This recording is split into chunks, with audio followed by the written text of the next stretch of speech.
Hola mi gente latino, bienvenidos a un nuevo vídeo. Bueno, soy Samuel Monca, como puede verlo, no he subido mucho vídeo esta semana, porque este es el único, pero bueno, porque no me da la vida. Y bueno, hoy vamos a hablar de esta película que es de Disney, sí, yo porque la he visto, así que puedo hablar. Vamos a hablar del Planeta del Tesoro, una película que se estrenó a comienzos de los 2000, que fue infravaloradísima en su momento, pero que hoy es una película de culto. O sea que al final las cosas que en su momento son infravaloradas, ahora son películas de culto. Que no, pasa con todo, uy, se me cae. Pasa con todo. Y vamos a hablar un poco de esta película. Yo creo que todo el mundo la ha visto, o sea que, porque si no, te la ves y entiendes.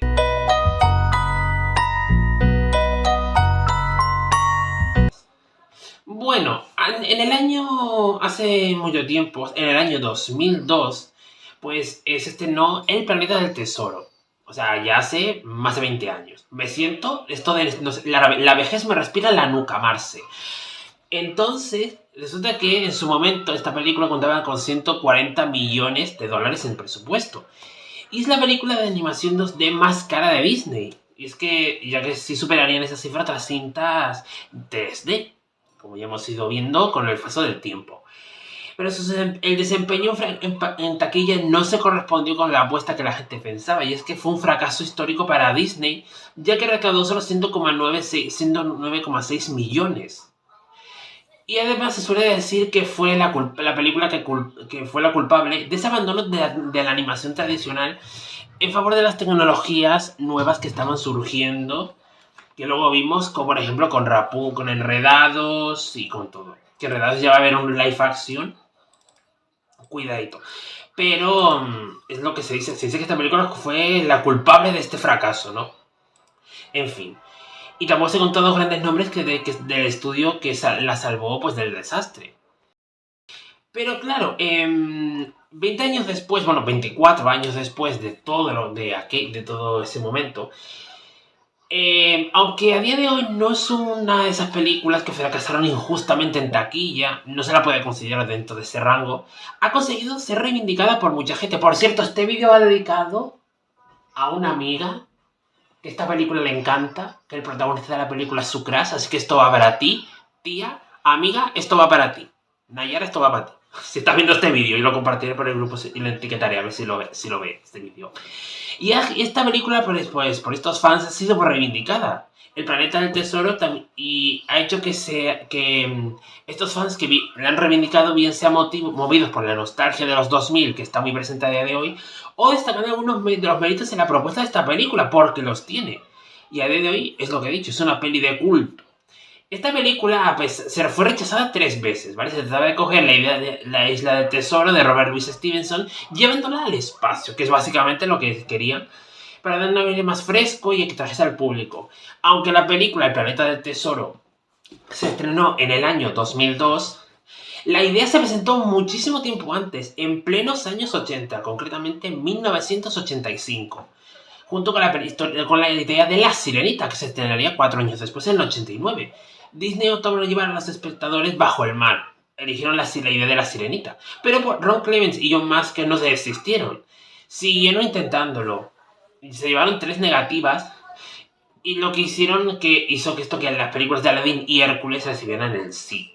Y el propio Roy E. Disney, presidente de Walt Disney Company, fue quien al final les dio el visto bueno.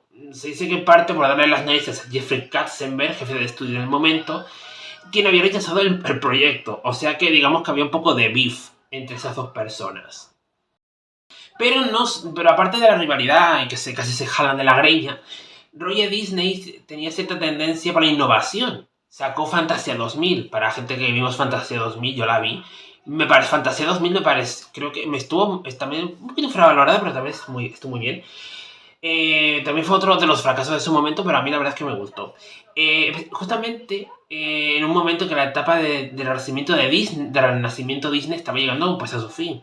En la época, esto lo que había funcionado en El Rey León o Aladdin. Empezaban a no verlo y buscaban una forma de que la gente no huyera a otros estudios que fueran diferentes a Disney.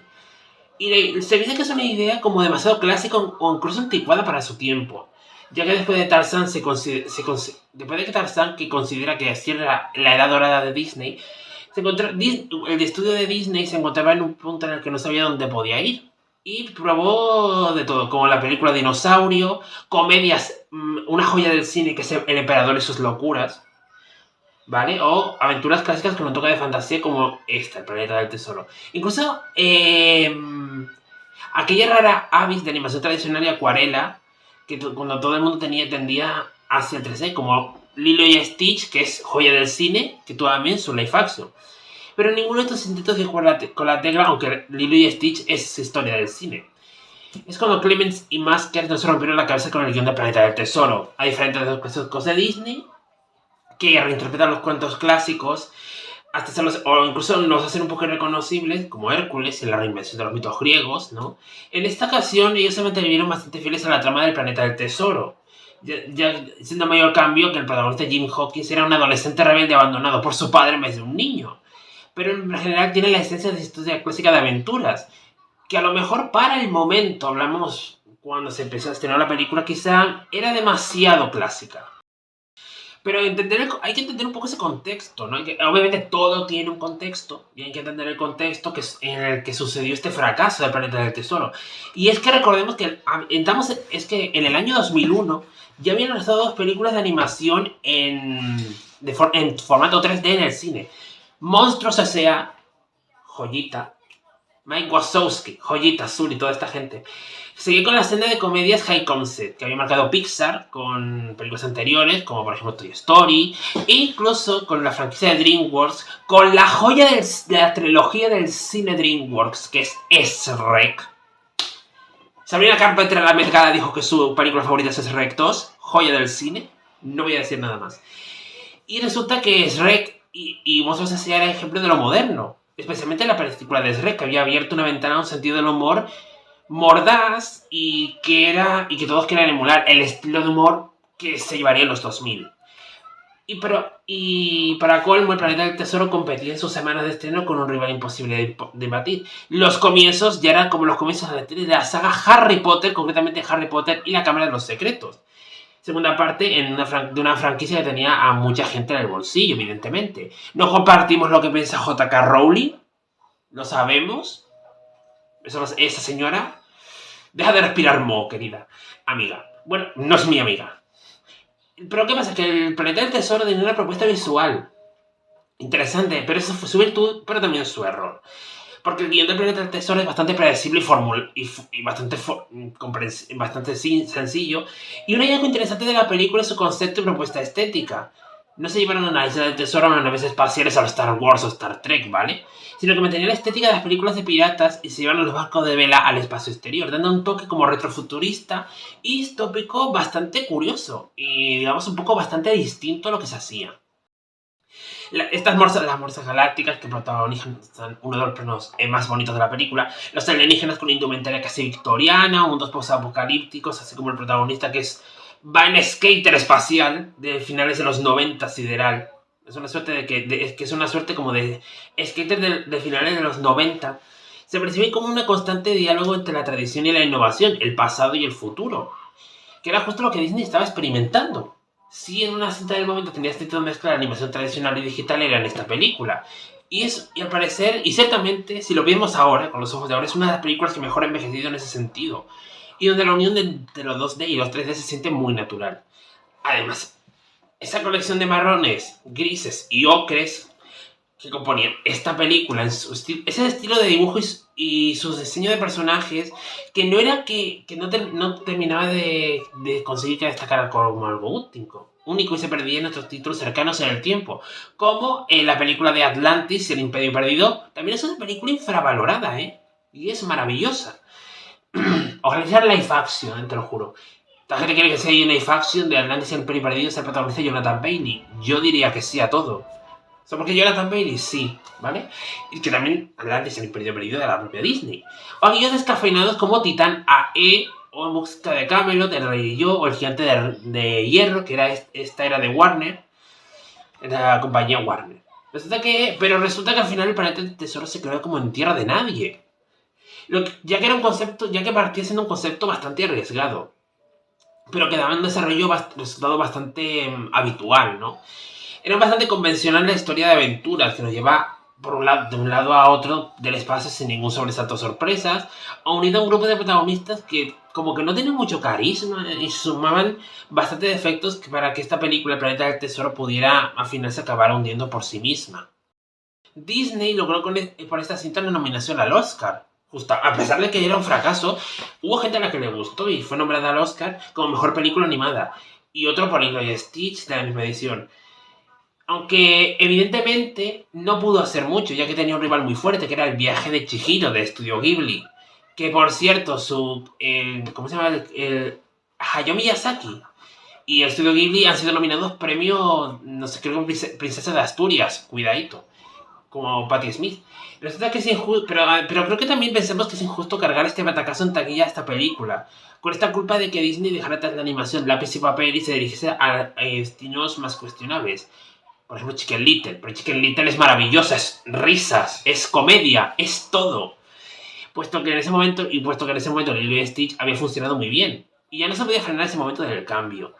El avance del 3D era algo que probablemente se habría dado en el planeta. Se hubiera dado. Y eso haría que en el planeta del tesoro. Esto habría hecho que esta película hubiera arrasado. Si hubiera sido todo en 3D. El 3D de la época. Y eso habría hecho que se hubiera visto una secuela de esta película. O sea, que justamente estuvo planificada, pero al final acabó siendo desechada. La verdad, al final acabó siendo desechada, pues por esto, porque El Planeta del Tesoro no gustó a la gente en su momento. Lo que digo, en su momento no gustó a nadie. Y la verdad es que en su momento, evidentemente, fracasó. Su momento fracasó, pero no podemos negar que El Planeta del Tesoro hizo algo innovador. Mezclar el 2D con el 3D, con la estética de finales de los 90 y como ese rollo también victoriano, del espacio, de los barcos más tradicionales, como toda esa estética que tenía El Planeta del Tesoro. Pero no fue una película en su momento fuera bien acogida. Eso obviamente lo sabemos. Sin embargo, a día de hoy, me sigue limpiando la lente. El Planeta del Tesoro está siendo considerada película de culto. Sobre todo por esto que estoy diciendo. Porque básicamente en su momento fue algo bastante innovador, podemos decirlo. Es algo que fue bastante innovador. Pero no creo que en su momento no fue apreciada.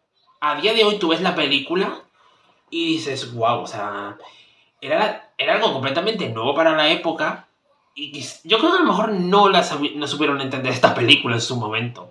Creo que no la supieron entender. A día de hoy la vemos y la entendemos porque básicamente tenía todo para triunfar, pero bueno, en su momento se quedó en medio gas, pero ahora se la reconoce pues como una película de culto, una película que debería haber merecido más. Y justamente ahora es cuando se le está dando ese mayor reconocimiento. ¿Qué opino yo de todo esto? Que es una película que es una joya del cine, que en su momento probablemente fue infravalorada, pero que a día de hoy... Pues hoy a día de hoy es una joya, es una película de culto, que es una película que se sabe valorar. Hay cosas que tardan en saberse valorar, ¿eh? También te digo. Y nada, yo voy a dejar por aquí, espero que os haya entretenido este vídeo. Esto va dedicado, ya he dicho quién lo he dedicado. Y nada, pues yo voy a dejarlo por aquí, nos vemos en el siguiente videito, que no sé qué será. Vamos aquí fluyendo, esto es un poco como los ríos, vamos fluyendo por la vida. Suscríbete, da like, comparte, comenta, da hype, que no sé para qué sirve eso, pero tú hazlo. Ya que es gratis, hazlo. Y nos veremos en el siguiente videito, no sé de qué será. Bye.